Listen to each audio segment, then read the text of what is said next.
Is Jeff Ulbrich on his way out of the New York Jets? And Dion Dawkins, a rival for New York, just trashed the Jets pretty much all day today. We're going to get to all the latest news and notes coming out of the Combine as well here on Monday edition of Football with Faria.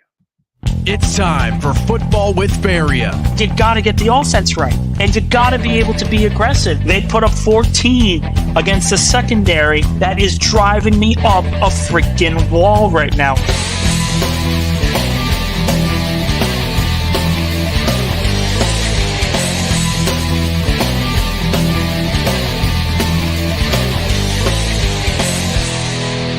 Now here's your host, Nick Faria. All right, welcome inside Football with Faria on this Monday evening. Nick Faria, your host here. Like, subscribe, share for all those that are watching. Thank you guys so much for all the support.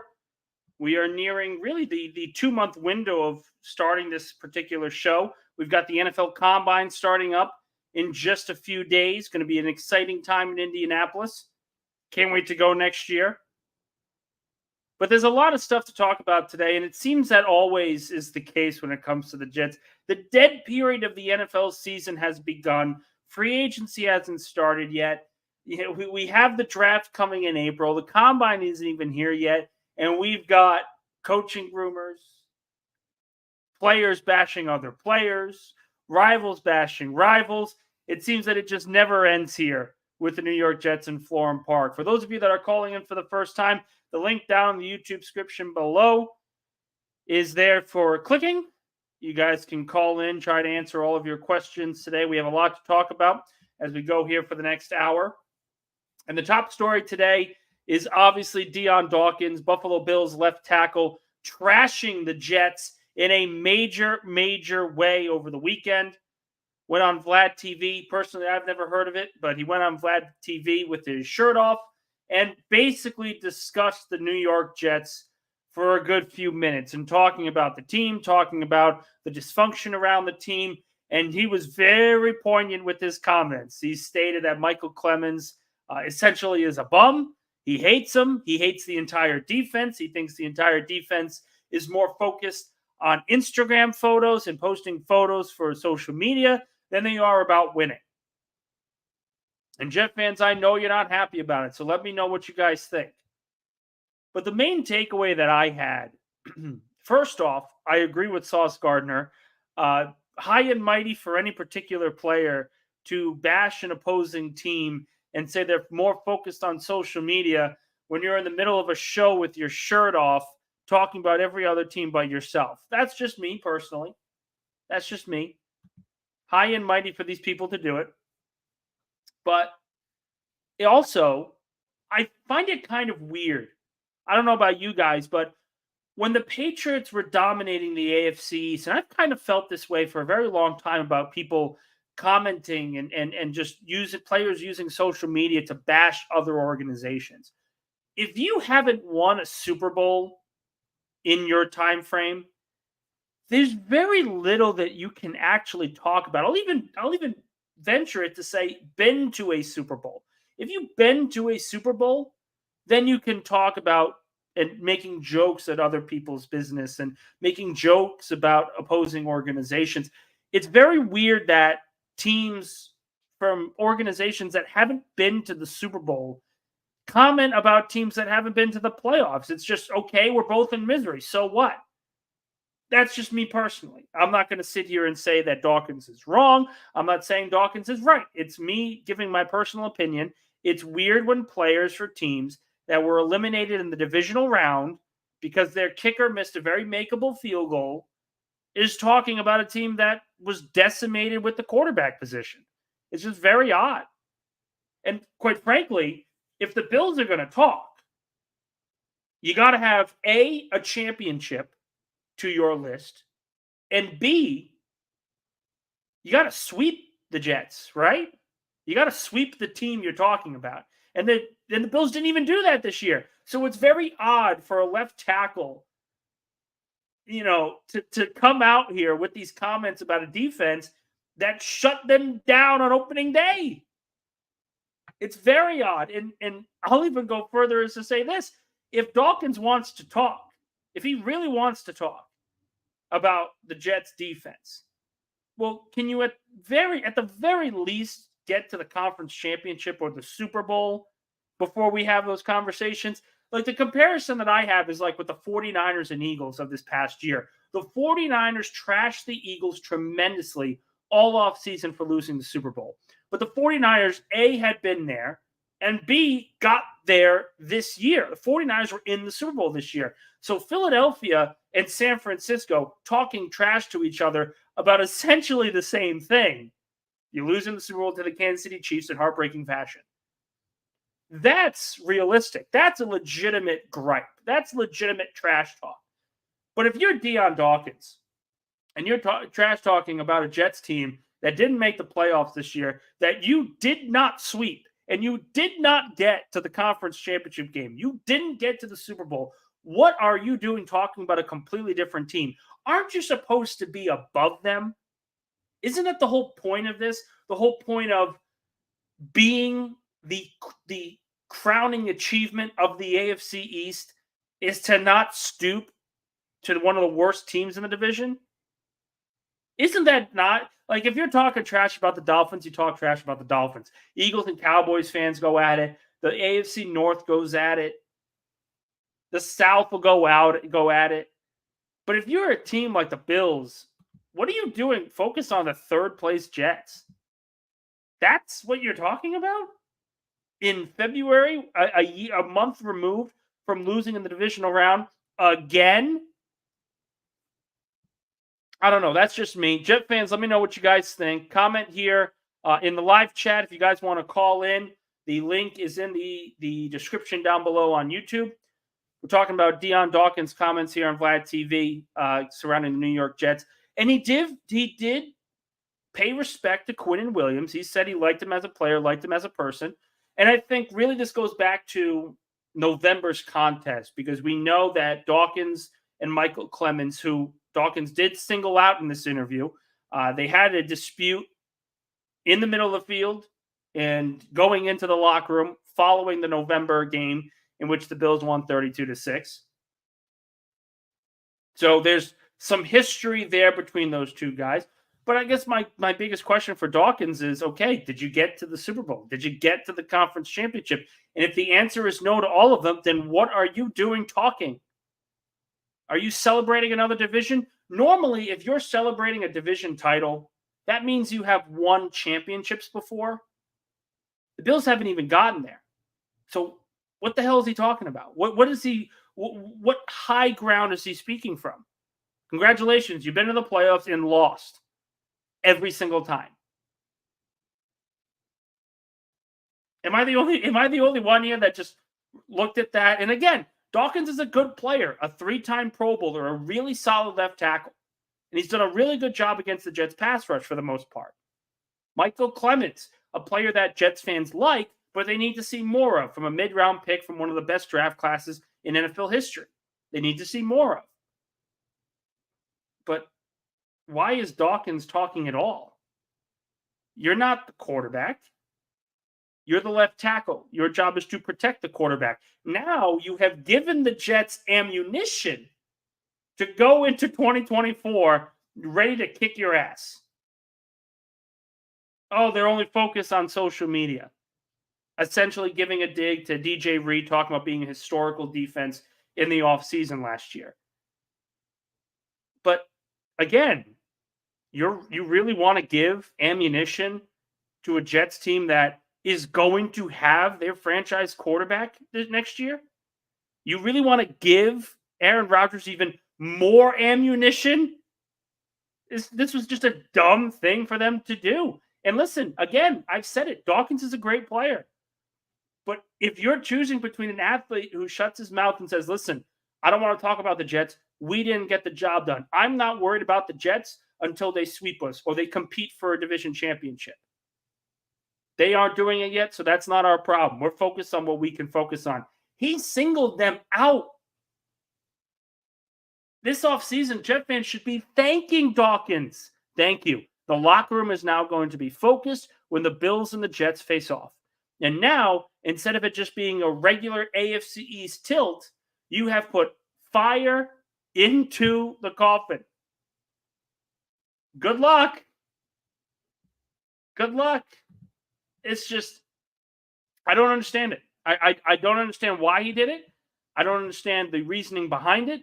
Jets fans, let me know what you guys think. I'll try to answer all the questions today. We got a big show ahead. We got a lot to talk about. But Dawkins' comments today were just laughable. Laughable to the nth degree. Man, if you're going to talk, you better make sure you have a ring or you've been to the Super Bowl. That's what makes the 49ers, while annoying, understandable. They've been the dominant team in the NFC now for 5 years. They've been to the Super Bowl twice, and they've lost to the dynasty. There's no shame in that. They've lost to the dynasty. What have the Bills done? The Bills have lost to the dynasty before they can even get to the Super Bowl. Just ridiculous. And they're talking about the Jets. Why are you focused on the Jets? It doesn't make any sense to me. I don't think there's ever going to be a time where I will be able to make sense of what just happened with Dawkins and this conversation on Vlad TV. If you guys haven't seen it yet, I definitely recommend you doing so because it is a hoot and a holler for those that want the Jets to have ammunition going into 2024. But that's not the only piece of rumor that's coming out. There's one piece that I know a lot of people are talking about as of late because it's really the lone coaching hire that has not been decided, and that's the San Francisco 49ers defensive coordinator. We were talking about them a little bit ago here on Football with Faria.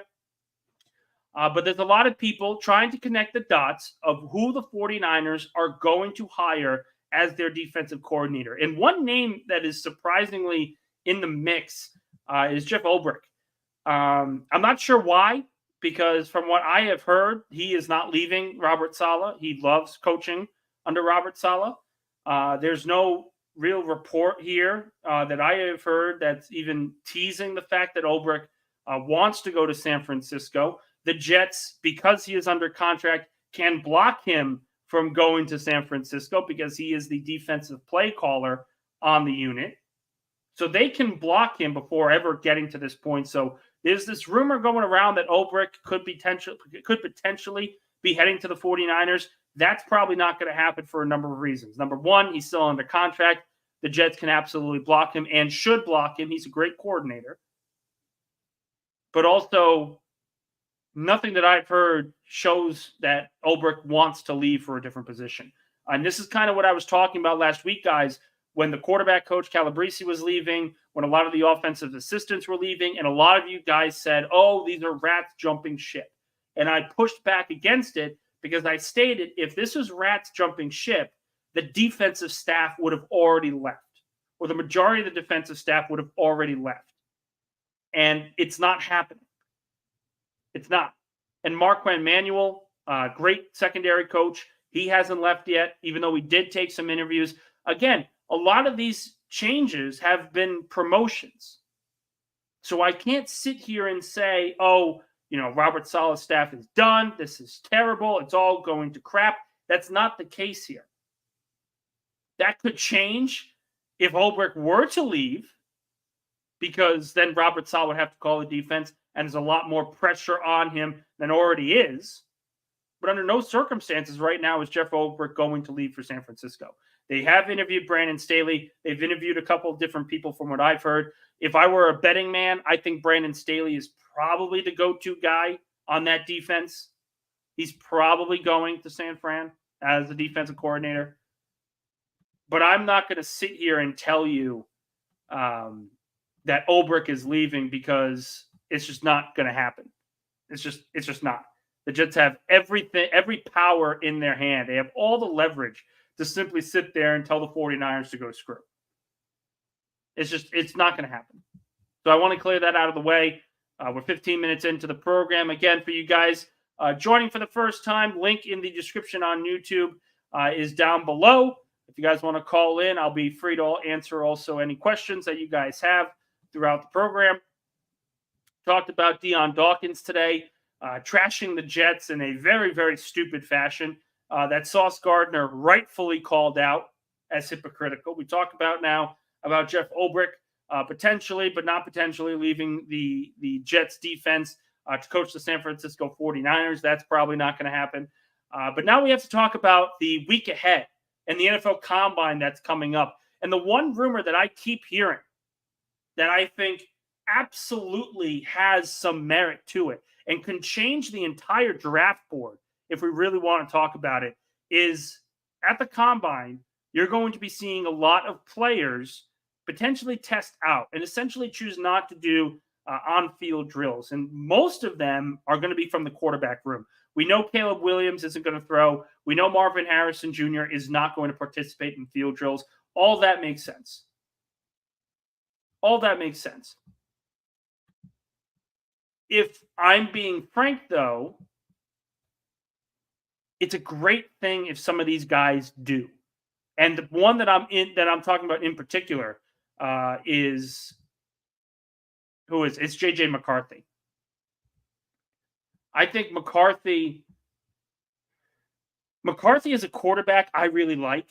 I really like him as a prospect. And I think he will do some great things for whatever team drafts him. I really believe he is the project that can become the Jordan Love type of passer, where you just give him the keys and you let him go. That's how good I think McCarthy can be. I'm not going to sit here and say, though, that he's going to go above Drake May. He's going to go above Jaden Daniels or Williams, for that matter. And this is where I put out the idea of the Giants, because the rumor going around is that if there's a quarterback that falls to the Giants and they really like him, the Giants are taking him. Jordan Randon today on ESPN said it as much. We've heard many people talk about McCarthy to the Giants as well as a possibility. We have seen and heard many people talk about teams trying to trade up for McCarthy. Ben Albright from Denver, who I respect as a reporter above all else, he has said McCarthy is not leaving the top 10. And if McCarthy doesn't leave the top 10, that is fantastic news for the New York Jets. Do the math. 4 quarterbacks taken in the top 10. Marvin Harrison, taken in the top 10. Joe Alt, taken in the top 10. Malik Neighbors, taken in the top 10. That's 7 guys. 7 guys. Can't do math right. It's fine. You've got Atlanta. You've got Tennessee, Chicago. 7 of the 10 picks, we kind of already know who the players are going to be. And there's a very realistic possibility that Olu Fashanu falls to the Jets at 10. We have seen it on several different mock drafts, and I've said this before. If Olu Fashanu falls to the Jets and they take him at 10, it's already an A-plus draft. It's already an A-plus draft. We got a caller coming in here. It's Connor again. Connor, buddy, how's everything going? Doing well, Nick. How are you? Good, good. What you got for me? Well, I mean, I saw something else about the Combine. I joined a little late. Sorry if you mentioned it, but Malik Neighbors will not be participating in the Combine earlier. Like I said, like you mentioned earlier, this really does not matter. It's not really going to hurt any of their draft stock. So I think it's the smart move. Why risk an injury? Yeah. And risk maybe like a horrific performance probably wouldn't even do that much bad to them. But why risk anything like that? Just sit out. You have great stock already. Stay there. I agree with the decisions, but going over to the Dion Dawkins thing, I mean, what a jerk! He's not even like he's a big name player too. I mean, I guess he's okay, but he's not a big name player. I'm looking forward to Jets Bills next year though for that matchup. But I feel like the bigger news is the Justin Jefferson stuff, which I feel like everyone is going crazy about. It was one tweet that said Justin Jefferson. There's a possibility that they're looking to trade him or come to the Jets. I don't even remember what the tweet exactly entailed, but these Jet fans need to be more realistic. Like, Justin Jefferson is not coming to the Jets. We have to realize that What do you think a Justin Jefferson trade package would look like? And you really think the Jets are willing to give that up for Justin Jefferson? Like, he's a good player and all, but I think the Jets are going to be like a small ball wide receiver market with the favorable contracts. Like I said, go after a Cortland Sutton, go after maybe even a Jerry Jeudy, a Calvin Ridley. I was using the Jet X Factor mock offseason simulator yesterday, and some trades had Mike Williams to the Jets. One of the trades had Brandon Ayuk to the Jets for our first round pick this year. Would you, let's say all this after the Justin Jefferson stuff, after you answer that question, would you accept Brandon Ayuk for this year's first round pick? Because I sure would. So I'll sit here and say this, Connor.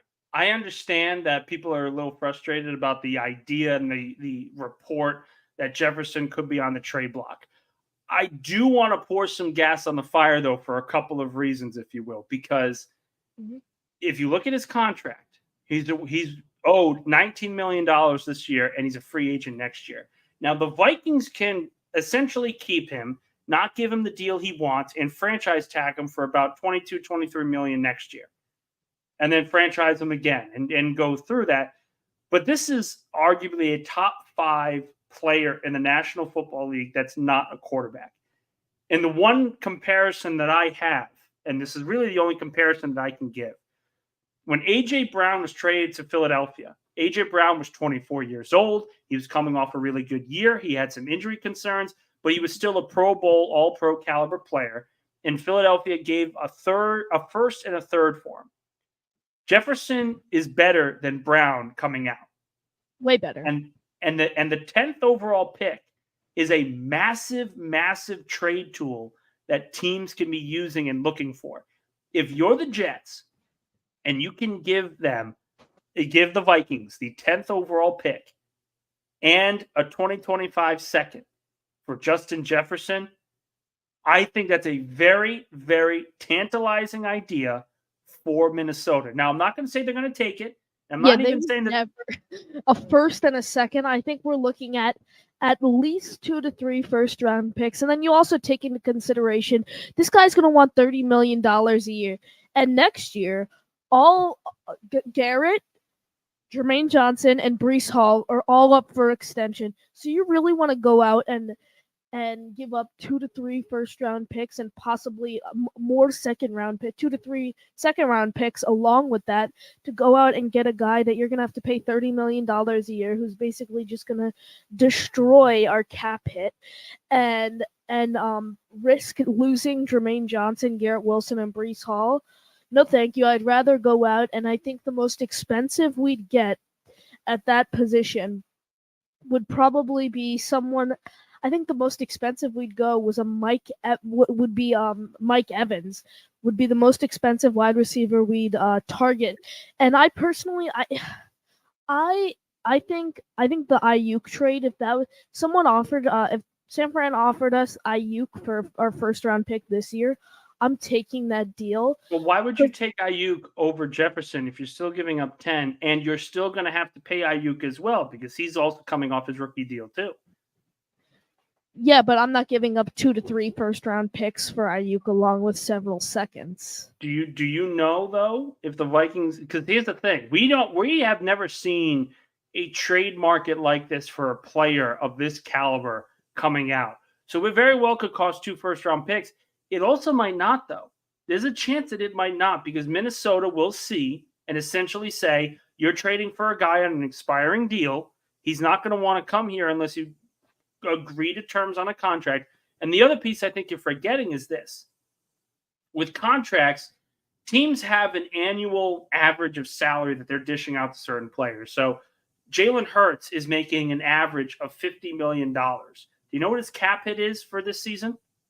Probably, I don't know, $15, $20 million, 10, 5? 13. $13 million.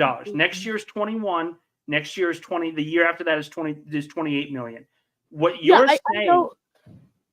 I know how cap hits work, and the Jets are also dealing with a very difficult situation with the cap hit, so to speak, with the what's the name, C.J. Mosley situation. Yeah, we can take his $21 million cap hit this year and just not restructure him or anything, which I like us doing. Just get the $21 million out of the way. We have Aaron Rodgers, who's going to get paid big time with his cap hits. And next year, I'd rather just take the $21 million now. He's going to be on the team no matter what. Take the $21 million this season, just eat it, and move on. That's an interesting idea, Connor, because I think a lot of NFL fans, they don't really see eating these kind of massive cap hits for those kind of players as a good idea. They would rather push money off into the couple of years. But I think what you're starting to see a little bit is executives are starting to agree with that line of thinking of, listen, we have a massive contract that we have to dish out. It's better if we just eat it, let him go into free agency the year after, so we don't owe him a dime, and we don't owe him any dead cap, whether it comes to the dummy years or anything like that. So it's interesting you make that point. I do want to bring up one question that you had, though, Connor, because I know you're talking about Ayuk. We're talking about Jefferson. Did you have another one? No, I don't think I did, but you're very correct when it comes to the cap situation. Executives are starting to think that way, but mostly like a lot of people after this season are looking at cut Mosley. You need to cut him right now. He had a horrible year. First, Quincy Williams would not be the player he is right now without CJ Mosley. He brings great leadership to this team. And also, we have a top linebacker room in all of football. I think that's what people are struggling to look at. I mean, if you break this team down by position going into 2024, we have a lot of bright spots already without making any additions. Okay, let's look at quarterback. We have Aaron Rodgers, a Hall of Fame quarterback, coming back with a bunch of weapons around him. We look at running back. We have Breece Hall, arguably a top 5, top 3 running back in football. We look at wide receiver. We have Garrett Wilson, big name playmaker. And then we're also probably going to add someone big as a wide receiver too in free agency. You look at tight end. We have Tyler Conklin, who's had very consistent seasons, and we have Jeremy Ruckert, who's going to get more involved, most likely with Uzama being a June 1 cut. We look at offensive line. We probably need 3 new starters, maybe even 2, maybe 3. Going over to the defense, you look at the defensive line. I mean, this rotation was incredible last year. You go to linebackers, we have a top linebacker room in football. You look at cornerbacks, we have DJ Reed and Sauce Gardner, one of the top duos in all of football. You also have Michael Carter, the best nickel corner in football. You look at safety, we have Chuck Clark, Jordan Whitehead, and what's his name? Ashton Davis. Yeah, all free agents. And then you have Tony Adams still, who's a playmaker. And you just re-sign one or two of those guys. And look, this team can contend for AFC championship, maybe even a Super Bowl. I don't know about a Super Bowl yet, but even when Aaron Rodgers moves on from this team, we're still gonna have the weapons. It's not like this is in hindsight, it's our only 1 to 2 years to win with Aaron Rodgers. But if you look, we have young pieces. And I think people are going to get a little aggravated here. But when the Jets signed Aaron Rodgers, yes, everyone was going crazy. Yes, I was happy too. We found our quarterback. But if you look at the weapons that we had, it would have been smarter to take a cheaper guy who's younger and roll with him for a couple years with these weapons. Because if you look at Aaron Rodgers, we were supposed to have this year with him. Well, that was down the drain 4 plays into the year. We only have these next 2 years. And obviously we missed on Zach. Like when we drafted Zach, though, we thought he was going to be this quarterback for the next 10 years. And if you really look at that draft class, other than Justin Fields, who I just didn't see worthy of the Jets selecting, no one is really, really solid out of that quarterback class. I mean, you have Mac Jones, I don't know. Mac Jones and Zach Wilson. Mac Jones might be a little better, but I mean, Zach Wilson is just horrible. If you look who else, I mean, Trevor Lawrence has been doing decent, but the Jets didn't have the option to select him as he was the number 1 overall pick. Justin Fields, I guess, has been okay, but not great. the whole class has been okay, and then Zach Wilson and Mac Jones are probably the bottom two quarterbacks in that class, and they were the second and third quarterbacks selected. So you do have to weigh in our options. I mean, even if let's say we took a long shot on Justin Fields, we still wouldn't really be anywhere right now. I'll sit here and say this, Connor, and thank you for the call, man. We'll talk throughout the week as well. Thanks again. The one thing I'll say about Connor, first off, he's a great kid. I love some of the takes, and I actually agree with a lot of them. But I think the one thing about CJ Mosley that I think a lot of people are forgetting about is the Jets have his backup, his replacement ready to go, and that's Jamien Sherwood. If Jamien Sherwood didn't play as well as he did this past season, as the weak side guy, I would have said the Jets need to do everything in their power to keep CJ Mosley for as long as they can. That's no longer the case. And I think if you can sort of lower his cap hit in a way where even the dummy years, you're not owing him a lot of money, it makes a lot of sense to restructure him. It makes a lot of sense. And that's kind of the thing. I'm going to get to some of your comments here as well as we go through the first half hour of the show. Again, if you guys want to post any comments here, we'll try to read them and get to all of them throughout. Here's a great one from Gator. Big fan of the show. Very appreciative of him for the wonderful open and logo as well. Corey Davis knew Rodgers was going to get hurt months before it happened. He will come back. Lazard was on mushrooms the entire season. The pair will be solid 2 and 3s for Rodgers this year. Build the O-line. So I'm going to confirm Corey Davis did not retire because Aaron Rodgers, he foresaw Rodgers was going to get hurt, and Lazard was not on mushrooms. But I do kind of agree with this sentiment that if Corey Davis were to return, and there's nothing that I've seen that tells me that Davis actually, in fact, will. Very well could change, but there's nothing that I've heard that said they are preparing for him to return. But if he does, a receiving room of Garrett Wilson, Davis, and Lazard is a lot better than people want to give it credit for, because that essentially puts Lazard as the number 3 receiver, which he is naturally. So I agree with the sentiment from Gator here that Lazard could be a lot better if he's the 3 and if Corey Davis were to return, because that's kind of what the receiver they need. They need a big body guy on the outside that can be dependable from down and distance, a guy that can get behind the defense, the guy that can catch the football consistently and get open consistently, something that Allen Lazard was not able to do. So Corey Davis comes back, sure, that's awesome. The Jets still need to sign a wide receiver. And maybe they bring in Odell Beckham Jr. instead of a top guy like Calvin Ridley. But the guy that I think the Jets should focus on, and I think a guy that you can get really good value out of, and Jets fans, you can hear it from me. I think it's just my opinion. But I think Kendrick Bourne, the receiver from New England, he's obviously coming off ACL surgery. So there's going to be some questions about his viability going into 2024. But Kendrick Bourne is a guy that has consistently gotten open for the Patriots for a very long time now. And if you're talking about a guy that Aaron Rodgers can play with and allow Garrett Wilson to just grow as the number 1 receiver, I think Bourne is an interesting player to sign. He's not going to be too expensive. You can probably get him from a good overall price where you can develop the offensive line and sign offensive linemen. And that's going to help them in the long run. I think Kendrick Bourne's a guy. Calvin Ridley's obviously a guy. But I also think, from the rumors that I have heard, that Mike Evans is most likely going to stay at Tampa Bay Buccaneer. He's going to want to stay. He doesn't want to, leave the area. And it's going to be very difficult for him to leave the area. So essentially, Calvin Ridley is going to be the number 1 receiver in free agency. So he is going to get money. He's going to get a lot of money this year. And if you're the Jets, you are either going to have to choose between overpaying for a guy like Calvin Ridley or Hollywood Brown, or getting good value guys like a Kendrick Bourne, OBJ.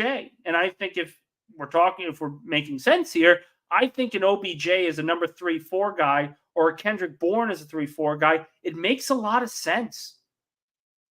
Provided, of course, Corey Davis does come back. And if Corey Davis does not come back, then you give whatever money Calvin Ridley wants.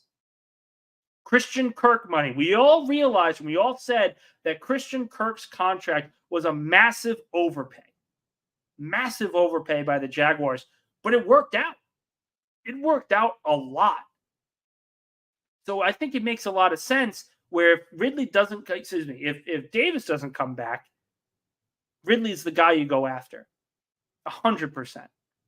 Question here from Daniel Murphy. Can Joe Douglas get away from the Howie Roseman draft type mindset and focus more heavily on need? Daniel, I'm going to be quite frank here. I don't think you've paid attention to some of the Howie Roseman drafts recently, because Howie Roseman has drafted by need, and it has essentially turned the organization around. Remember, Philadelphia was 4-11-1 in 2020, and some of their draft picks were horrific. Jalen Reagor over Brandon Ayuk, not selecting Justin Jefferson. He passed on Justin Jefferson for Jalen Reagor. It was horrific. Absolutely horrific. And what ends up happening? Philadelphia goes 4-11-1 because they failed on another first-round pick. Andre Dillard was the need at left tackle, and it blew up in their face. Derek Barnett, first-round pick. I have said from the beginning, I had friends making fun of me because I hated the draft pick when it was made, and he made, obviously, a big fumble forced in the NFC Championship game. He is a horrific draft pick for Howie Roseman. And what Roseman did, was he went back to the basics. Trust the top schools. Trust the top programs. Trust the SEC. Trust the Big Ten. And relish in the power that they bring. So what does Howie Roseman do? Excluding the 2020 class, in the first round, he takes Devontae Smith. He takes Landon Dickerson. He takes Milton Williams, who was not an SEC guy. But essentially, when you get to those later rounds, you're looking for potential. Top 3 picks, nailed. You've got 2 Pro Bowlers and a guy coming up that could potentially be a Pro Bowl. The next year, what happens? You get Jordan Davis. You get Cam Jurgens. You get Nakobe Dean. Year after, what are we talking about now? Sidney Brown, Tyler Steen, Jalen Carter, Big Ten, SEC schools. If you're the Jets, you want to go after the Big Ten. That's why I am a little concerned. I'm not saying a lot concerned, but I'm saying a little concerned about Talise Fuaga. I don't trust the Pac-12 at all. And I think if it's between Fashanu or Fuaga, I think Fashanu is the clear bet. I would argue that Latham, a lot of people are tying J.C. Latham and Fuaga together at 10. I personally think that Latham could be the pick, especially because, 1, he's got higher upside, and 2, he comes from the SEC. He comes from that program, the top program. I can't sit here and say Fuaga being in the Pac-12 doesn't terrify me if you're a Jets fan, because that's something you can't predict. You don't know the type of speed and strength that the NFL pass rushers have, and if the Pac-12 guys can handle it. Penei Sewell, the left tackle for Detroit, he's an outlier. He's really an outlier. He's a great player, but he's an outlier. I don't trust the Pac-12 or the ACC when it comes to these top offensive linemen. I'd rather take Fashanu. I'd rather take Latham. I get it. But that's based on need. So before we say, he's got to get away from the Howie Roseman style, Howie Roseman learned his lesson. Will Joe Douglas learn his? That's the big question. Gator with another question. What about Michael Pittman Jr.? The one thing that I'll say about Pittman, if T. Higgins is getting the franchise tag, the Colts are going to franchise tag Michael Pittman. That one, I think I'm more expecting than T. Higgins franchise tag. I was stunned when the Bengals tagged T. Higgins, and for a number of different reasons. And people will say, well, Nick, how come you're stunned? It doesn't make sense. They have a lot of cap space. They want to keep these receivers together with Joe Burrow.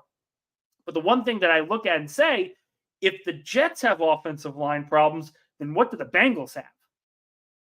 The Bengals have been decimated in their secondary.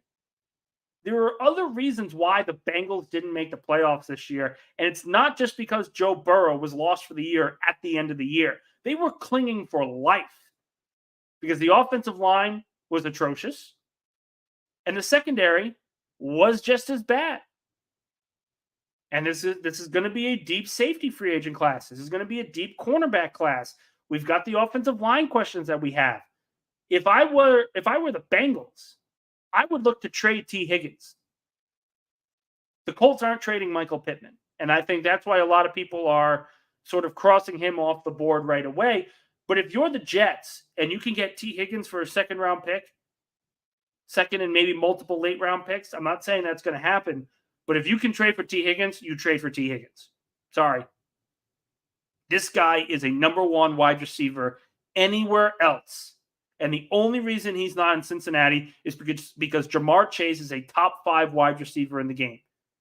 It's not T. Higgins' fault that he's top 12, borderline top 10.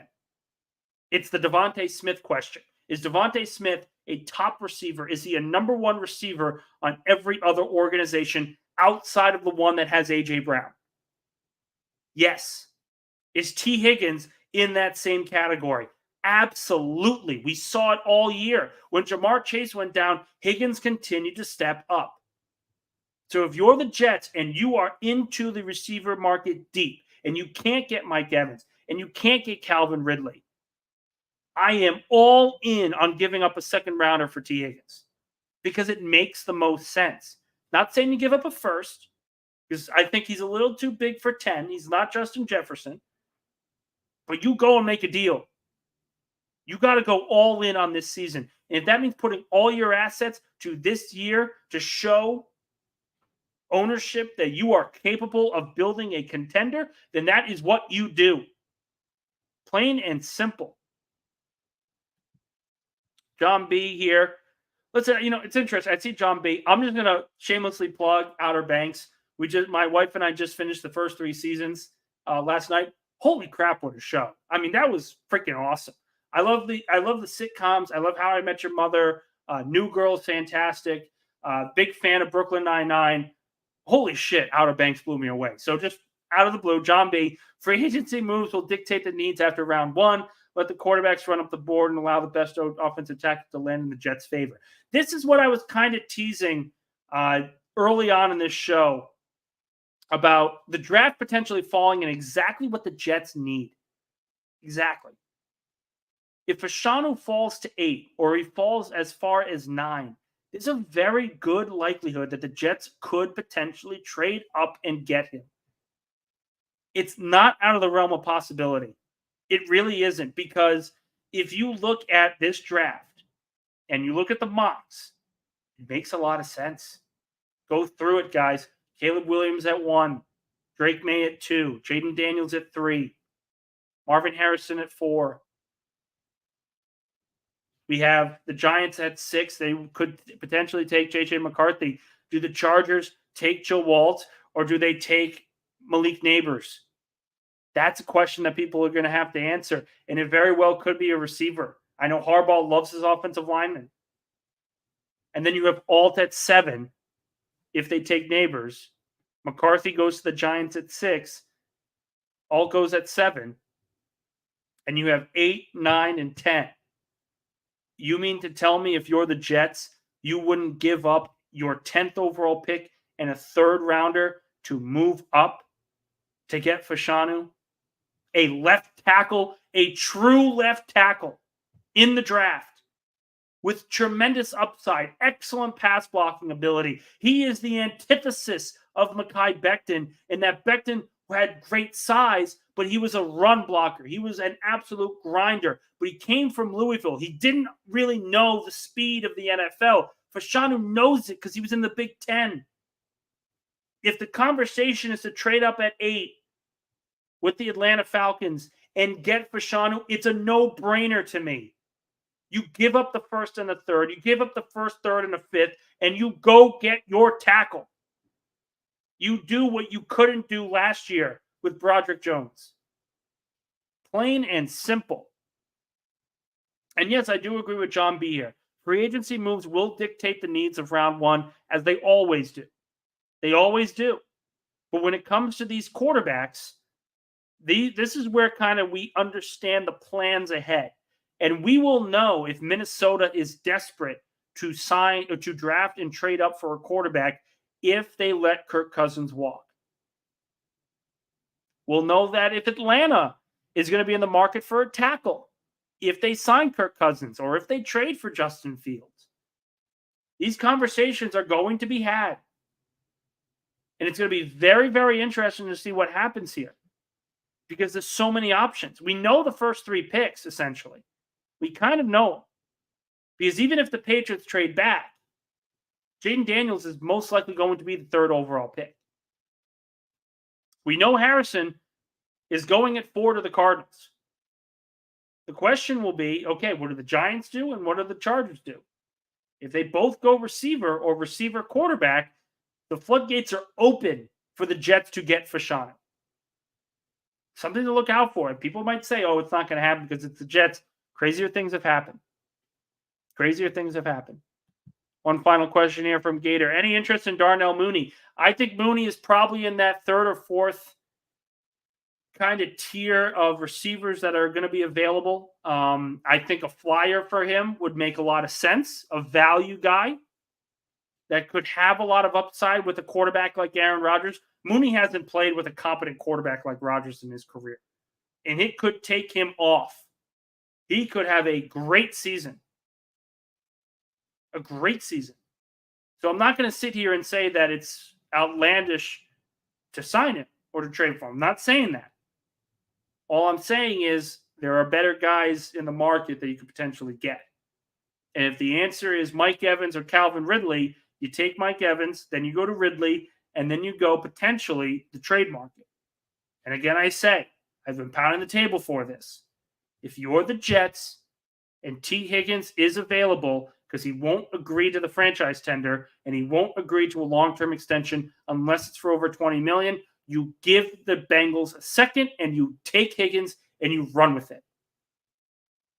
The one thing I think Connor, who had called in earlier, the one thing I think he misses is the fact that the Jets would be able to pay a Justin Jefferson type player while also paying for a Breece Hall, for Garrett Wilson, and for Sauce Gardner, because the one thing we kind of all forget is that when Aaron Rodgers retires, which could very well be this year, after the season, you're going to be in the market for a quarterback. And if you're in the market for a quarterback, you can get a bridge guy and then draft the future. And the future of the franchise will be on a 5-year rookie contract, veteran minimum type stuff where you're not paying, an arm and a leg for, and you can build a dynastic team around said quarterback, essentially what the 49ers did with Brock Purdy. That's essentially what would be the case. The reason why you can sign a guy like Higgins, like Jefferson, like these guys and trade for them and sign them to long-term deals is because you're not going to have to pay a top quarterback money in 2 years. The kind of money that these guys are going to want in 2 years. Think about Rodgers' long-term longevity and realize Jefferson makes sense. Ridley makes sense. T. Higgins makes sense. You just got to nail the offensive line. And if they do in this first round, if they do in the later portions of the rounds, they will be set up for success. I'm going to go through one more question here from Dane or comment. Nick, I just don't see a world where we have as good a free agent as people think, where we can afford to stick and pick at 10, yet alone trade up. We're going to need to slide to Vegas at 13 or Indy at 15. Listen, I think a lot of people, I kind of agree with this. I think a lot of people are going to set themselves up for failure with the Jets free agent plan, because if you're the Jets, you don't want to spend massive amounts of money on mediocre talent. And that's what a lot of teams get into the trap of. That's what the Patriots got into the trap of. But if I'm also being frank about this, massive improvements to the team could be made if they go after him. If Bakhtiari gets released and the Jets bring him in and they were to draft Fashanu, or Fuaka or Latham. That's a solid tackle group. If they were to bring in an additional interior offensive lineman, that's a solid group. There are pieces here in the free agent class to really be successful, and you don't have to trade back in order to regain some of your assets. And I understand what Dane's talking about here, because if McCarthy falls to 10, Indy, Vegas, Minnesota, maybe even Pittsburgh, all of that, all these teams are going to be desperate for a quarterback, and McCarthy fits the bill. But the one thing that I'll say is this: you can trade up to 8 or 9 without dishing out the farm. You have the assets, and the Jets are going to have the assets. Guys, I talked about it. Read some of the stuff I have on Sports Illustrated. The Jets can open up cap space to around $60 million. $60 million. You can get to a quality spot with $60 million, and you can bring in some really good free agents. And then you're set in a position where you can go best player available and not give up the farm to trade for the top tackle. So while I think it's always best for fans to go into free agency with a bit of happy optimism, the Jets don't, in the grand scheme of things, the Jets don't have a lot of major needs. They have needs at offensive line, they have needs at receiver, and they have needs at backup quarterback. Those are the 3 chief needs. The likes are a better safety, some extra help at defensive tackle. Even then, that's 5, 6 players. You look at other teams around the league, there's a lot of teams that are in far worse shape. The Baltimore Ravens are about to miss out on a top linebacker. They have no guards. They have no healthy tackle. They need another receiver. They need a running back. Their entire offense essentially needs to be rehauled. And that's not counting the edge rusher that they need. So Baltimore, a team that made the AFC Championship game last year, I think could be in worse shape than the Jets in terms of the talent they have going into free agency. Because they're losing a lot of talent, guys. And it's not the end of the world for the Jets. And this is kind of what I've always been saying on my show here. It's not the be-all, end-all if they miss out on T. Higgins, if they miss out on Jefferson, if they miss out on some of these guys that may be pipe dreams, but are certainly attainable. They're certainly attainable. And I said this about Jefferson. I've said this about Higgins. But if I look at this from the grand scheme of what the Jets should be doing,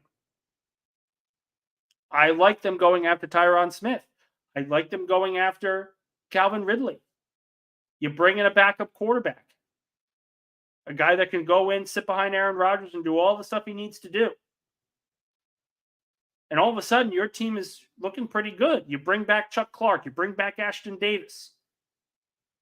You got 3 safety room that's pretty good, even though you have questions surrounding Chuck Clark's viability in 2024. You bring in another running back. You bring in a guard. Suddenly, this Jets team looks really freaking good. They are not far away from a really good team that's going to have more talent than any other in the AFC East. You think I'm crazy? Look at the free agents the Dolphins are going to lose.